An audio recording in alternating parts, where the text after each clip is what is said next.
नमस्कार, हर खबर देख रहे हैं आप। मैं हूं आपके साथ सृष्टि शुक्ला। बुलेटिन की शुरुआत करेंगे बड़ी खबर के साथ और इस वक्त की बड़ी खबर आपको बता देते हैं। पंजाब सरकार का बड़ा ऐलान, पुलिस कर्मियों को देंगे 1 करोड़ रुपए, ड्यूटी के दौरान मौत पर मुआवजा दिया जाएगा। पुलिस कर्मियों के परिवार को 1 करोड़ का मुआवजा दिया जाएगा। पंजाब सरकार का बड़ा ऐलान, इस वक्त की बड़ी खबर आपको हम बता रहे हैं, जहां पर पुलिस कर्मियों को 1 करोड़ का मुआवजा दिया जाएगा। ड्यूटी के दौरान मौत पर मिलेगा मुआवजा। पुलिसकर्मियों के परिवार को दिए जाएंगे 1 करोड़ रुपए। पंजाब सरकार का बड़ा ऐलान, पुलिसकर्मियों के परिवार को मिलेगा 1 करोड़ रुपए। ड्यूटी के दौरान मौत पर मिलेगा मुआवजा। पुलिसकर्मियों के परिवार को 1 करोड़ रुपए दिए जाएंगे।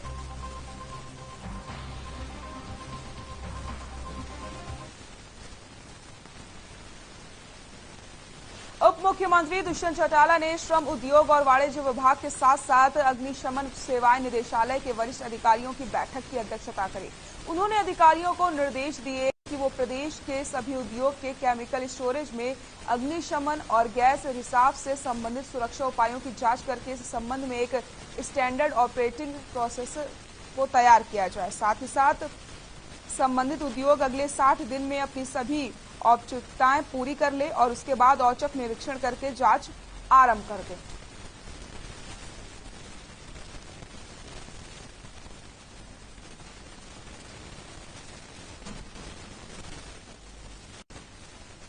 खबर चंडीगढ़ से है, जहां शिक्षा मंत्री कंवरपाल गुर्जर की अध्यक्षता में उच्च स्तर शिक्षा विभाग की अहम बैठक हुई।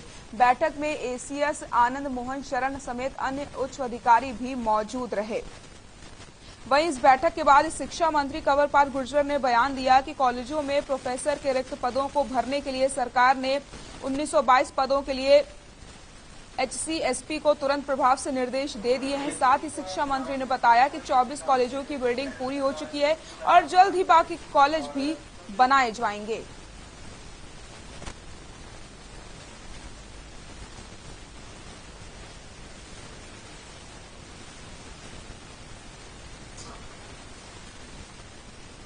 चंडीगढ़ में शिक्षा मंत्री कंवरपाल गुर्जर ने एक निजी कार्यक्रम में शिरकत की, जिसके बाद वो पत्रकारों से रूबरू हुए। आपको बताते चले, सरकार ने कोई यूटर्न नहीं लिया। 134A पर शिक्षा मंत्री कंवरपाल गुर्जर ने कांग्रेस पर निशाना साधते हुए ये कहा कि कांग्रेस सरकार ने 2007 में 134A को लागू किया था। इसके अलावा उन्होंने SYL सुशील गुप्ता की ओर से दिए बयान और पंजाब के CM भगवंत मान पर भी जमकर निशाना साधा। अगर किसी ने लागू किया ना, हमने 2015 में लागू किया। अब की बार हमने एक निर्णय लिया कि हम 129A को छोड़ के RTE को लागू करें। उसमें भी ये फायदा है कि 25% बच्चे जो है, उसमें 25% बच्चों का एडमिशन हम करा सकते हैं और जिसका खर्चा भी सेंट्रल गवर्नमेंट देगी। 60% वो देंगे, 40%। जबकि 129A में हम 10% का करते हैं। अब आपने कहा 2007 से लेके 2014 तक कांग्रेस के टाइम में कोई एडमिशन नहीं है। मैं ये बात कही, आप चेक करके तो नहीं, मुझे अगर कहीं एडमिशन हो मैंने बताया हमें भी कही, कोई कांग्रेस का लीडर नहीं मान सकेगा तक रहा। कोर्ट के कहने से ठीक है, ये आदेश कोर्ट के 129 मैं जानता हूँ वकील साहब को भी, तो बीजेपी भी देखा लो, अब भी शायद बीजेपी को भी जानती है। 134 का वो भी सारा किया जा रहा था। हाँ, और वो कोर्ट का आदेश भी मानते हैं, उस पर भी काम किया तो हमने किया। लेकिन जब सरकार ने नियम बनाया, जब सरकार ने बनाया तो क्या उसको इम्प्लीमेंट भी करना चाहिए था, वो नहीं इम्प्लीमेंट किया। बिल्कुल हम हर प्रयास इस प्रकार का भी है, हमने पहले भी प्रयास किया इस प्रकार को, और हमारे प्रयास की वजह से ही सुप्रीम कोर्ट का जो निर्णय है साफ है और हम प्रयास करें। देखिए हमारा पानी है वो तो मैंने विधानसभा में भी कहा था कि पहले वहां के मुख्यमंत्री ने कहा कि हमारे पास सरप्लस नहीं है।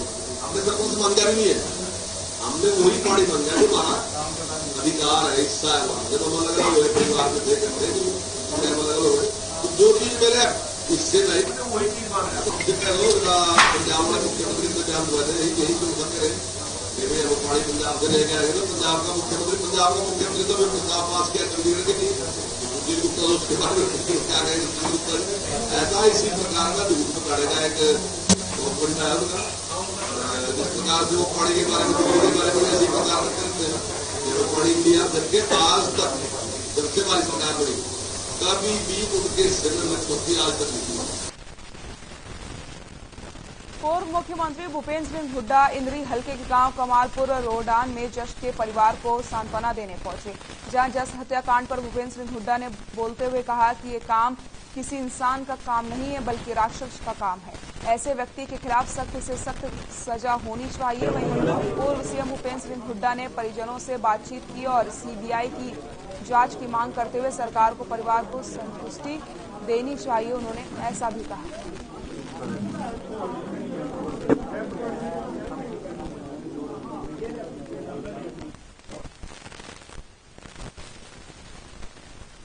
घिनौना कार्य हुआ बेकसूर बच्चे को, जिसका कोई कसूर किसी भी हिसाब से नहीं था, उसकी जिस प्रकार से हत्या की गई, ये कोई इंसान का काम नहीं है, ये तो किसी राक्षस का काम है। और उस राक्षस को ज्यादा से ज्यादा सजा मिले, वही हमारा सबका फर्ज है।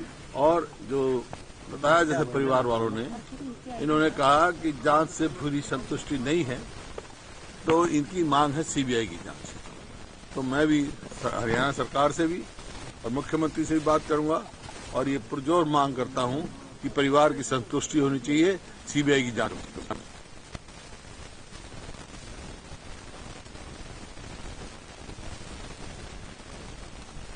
पानीपत में पूर्व सीएम भूपेंद्र सिंह हुड्डा ने मौजूदा बीजेपी सरकार पर जमकर निशाना साधा। मीडिया पर केस करने पर सरकार पर हुड्डा ने कहा कि ये सच को छिपाने का सरकार की कोशिश है, लेकिन सच छिप नहीं सकता। मीडिया मजबूत है, ऐसे में तुरंत मुकदमा वापस लिया जाए और मीडिया पर रोक नहीं लगनी चाहिए। पत्रकार का काम सच्चाई को दिखाना और सच्चाई को किसी भी तरीके से दबाया नहीं जा सकता। भविष्य में ऐसी कोई कार्रवाई नहीं होनी चाहिए। पत्रकारिता स्वतंत्र होती है। वहीं सुशील गुप्ता के एसवाईएल के बयान पर पूर्व विधायक जयप्रकाश ने कहा कि आज ही घोषणा करें कि 6 महीने में नहर खुदवा देंगे। अगर वो नहर खुदवाने का काम शुरू नहीं हुआ तो आपको बताते चलें, इसको लेकर के भी उन्होंने निशाना साधा है। यहाँ के लोगों में भ्रम फैलाने का कोई हक किसी को नहीं है, ये भी उन्होंने कहा। अब तक क्यों नहीं दिया? हम नजर आए उनको, एसवाईएल का पानी किसने रखा हुआ है? पंजाब से दिलवा दे। सुशील गुप्ता की बात के ऊपर को विश्वास करेगा जिस व्यक्ति को यही नहीं पता वो आप पार्टी का इंचार्ज है। भाई 2024 से पहले नहर ले आके दिखाए। अब तो उनकी सरकार है पंजाब में, वो आज अनाउंस करे कि हम 6 महीने में नहर खुदवा देंगे, मैं उसका स्वागत करूंगा। अगर सुशील गुप्ता ने नहर खुदवाने का ऐलान नहीं करवाया पंजाब के चीफ मिनिस्टर से, तो सुशील गुप्ता को यहाँ राजनीति करने का कोई हक नहीं है। यहाँ नारकी मत पैदा करो, यहाँ लोगों में भ्रम पैदा मत करो। ये हर रोज ड्रामे की बाजी, सरकार आएगी हम नहर खुदवा देंगे, पहले आप ही खुदवा दो ना। प्रदेश के पूर्व मुख्यमंत्री भूपेंद्र सिंह हुड्डा यमुनानगर पहुंचे, जहां उन्होंने मीडिया से बातचीत करते हुए कहा कि स्कूलों में मास्टर नहीं है, अस्पतालों में डॉक्टर्स नहीं है, दफ्तरों में कर्मचारी नहीं है, कानून व्यवस्था का दिवाला निकल चुका है। प्रदेश की स्थिति बद से बदतर हो चुकी है। साथ ही साथ उन्होंने बिजली विभाग पर तंज कसते हुए कहा कि बिजली का बुरा हाल हो चुका है, घंटों तक बिजली गायब रहती है। यहां तक कि यमुनानगर में जहां थर्मल है वहां भी बिजली नहीं मिलती है। फाइनलिटी हो चुकी है, कॉन्स्टिट्यूशन ना जल्दी देखते रहो ना, तो कहते हैं भाई इनके चांसेस ज्यादा ब्राइट हो गए। वही कांग्रेस की सरकार, हमारी सरकार रोजगार देती थी, ये सरकार रोजगार देता भी होनी चाहिए। जैसे आगजनी हुई है वहां पर भी हमने कहा 25,000 रुपये बिल्कुल किसान बर्बाद। एसवाईएल का मामला फाइनलिटी हो चुकी है, कॉन्स्टिट्यूशनल पे ना जल्दी देखते रहो ना, तो कहते हैं भाई इनके चांसेस ज्यादा ब्राइट हो गए। वही कांग्रेस की सरकार, हमारी सरकार। शिक्षा मंत्री कंवरपाल गुर्जर ने बुधवार को पंचकुला के इंद्रधनुष ऑडिटोरियम में आयोजित प्रवेश उत्सव कार्यक्रम की मंडल स्तरीय कार्यशाला में बतौर मुख्य अतिथि शिरकत की। इस दौरान उन्होंने विभिन्न स्कूलों के बच्चों की ओर से लगाई विज्ञान प्रदर्शनी का भी अवलोकन किया। इस अवसर पर उन्होंने कहा कि अध्यापक राष्ट्र निर्माण के साथ साथ विद्यार्थियों के भविष्य के निर्माण का भी काम करते हैं। और उनकी ओर से पढ़ाए जा रहे बच्चे अलग अलग क्षेत्रों में देश का नाम रोशन कर रहे हैं।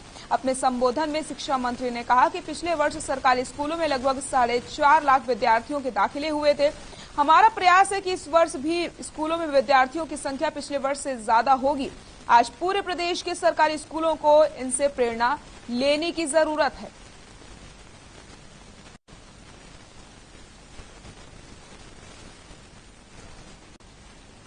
आप गांव में बहुत बड़े हैं, गांव में आपका बहुत सम्मान है, लोगों को पता है ये तो मास्टर जी हैं।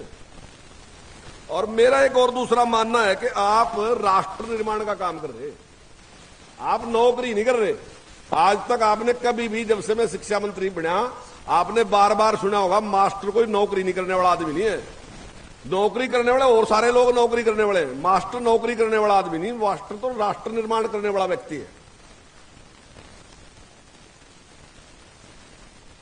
पशुपालन, डेयरी और मछली पालन के क्षेत्र में क्रांति लाने के लिए गुजरात के नर्मदा जिले के केवड़िया में आत्मनिर्भर भारत के अंतर्गत केंद्र सरकार की तरफ से समर मीट का आयोजन किया जाता है, जिसमें हरियाणा के कृषि एवं पशुपालन मंत्री जेपी दलाल ने शिरकत की। इस समागम में केंद्रीय पशुपालन, मछली पालन और डेयरी विकास मंत्री पुरुषोत्तम रूपाला विशेष तौर पर इस कार्यक्रम में शामिल हुए। कृषि मंत्री जेपी दलाल ने इस समारोह में हरियाणा को विशेष पैकेज देने की मांग करी है। वहीं आपको बताते चलें, पशुपालकों को मंडीकरण संबंधित आ रही समस्याओं के बारे में रोड मैप तैयार करने से संबंधित और पशुपालकों को इस संबंधित प्रशिक्षण देने पर भी विचार करके चर्चा की गई है।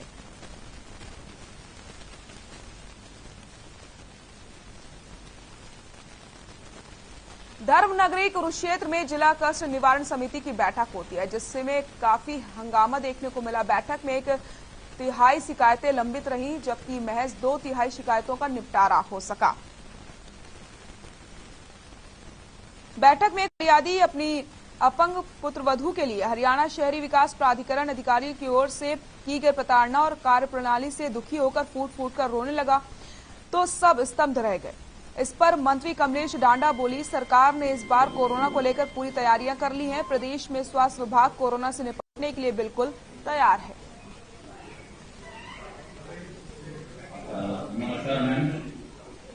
मेरी बहू लगी है लो विजन के तहत उड्डम है, कलर है उड्डम है। 4-5 आदमी, 2-3 अफसर तो यहाँ के हैं, 2-3 अफसर है वहाँ के, यहाँ असिस्टेंट सुपरिटेंडेंट और जो स्टेट अफसर और सुपरिटेंडेंट और एक और ये बड़ा अफसर और रंगा, यहाँ 4-5 आदमियों का ग्रुप है। इनकी पानीपत भी रेफरी करी थी, वो तो देख लो। वो मैं कह रहा हूँ अपनी तरफ से, पानीपत के केस चल रहे ही नहीं पे, इसी स्टेट अफसर पे।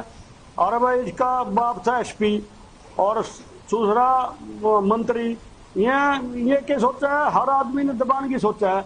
जैसे हमारा बहू थी सिंगल विंडो पर सिर्फ इतना काम हुआ कि जो आधार कार्ड, जैसे आप ये सिंगल विंडो पे गए, आधार कार्ड लेकर आप गए, वो आधार कार्ड चेक करना हो, आधार कार्ड पहले से ही अपलोड हुआ है।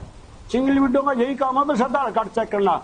लेकिन इसकी जो फाइल चेक करते हैं वो 5 आदमी करते हैं, जेई, अकाउंटेंट, असिस्टेंट, सुपरिटेंडेंट और यो स्टेट अफसर। और इन 5 ने ऑलरेडी ले रहे हमें कागज लिख के दे रखे कि ये फाइल हमने चेक करी। इन लोगों ने लिख के दिया हुआ कि ये फाइल हमने चेक करी। जब तुमने चेक करी तो ये गड़बड़ कैसे होगी? तो जब ये पकड़े गए, क्योंकि और एक प्राइवेट आदमी अपने हेल्पर ले रहे हैं, एक जेई अपना हेल्पर ले रहा है और एक हेल्पर ले रहा है जो स्टेट अफसर, और कई सालों से है, ये कई सालों से चल रहा काम, क्योंकि वो प्राइवेट आदमी का हाथ में सारा सिस्टम उसका हाथ में है। वो इनकी सारी इन्हों बता देगा मैं फलाना प्लॉट का मालिक मर गया, फलाने प्लॉट के कागज को नहीं। और उस लेडीज ने कागज भी लिए भीतर था, उसको सेटिस्फाई कॉपी किसने दी? सेटिस्फाई कॉपी भी तो ली उसने, सेटिस्फाई कॉपी किसने दी? उसको चोर दो हुए हैं। जब ये पकड़े गए, जब बोला सिंगल विंडो बता, तो बोला सिंगल विंडो वाला ने इसकी वो बताई होगी। सिंगल विंडो हो गया, सिंगल विंडो वाला ने लिख के दे दिया।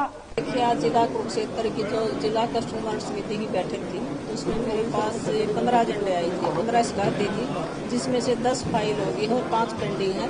तो 5 जो शिकायतें वो अगली मीटिंग के लिए रख दी और उसमें अगली उसको करने का काम करेंगे। 2 मुद्दे ज्यादा गर्म रहे तो क्या कार्रवाई करेंगे?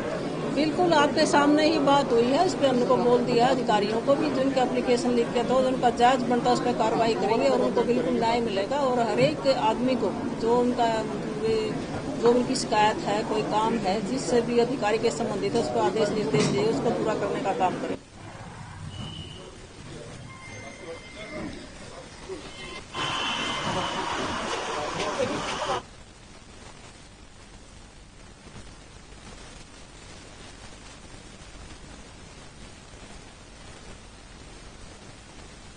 तो खबरों में फिलहाल के लिए इतना ही और सीधे अब आपको ले चलते हैं अग्रवा धाम और दिखाते हैं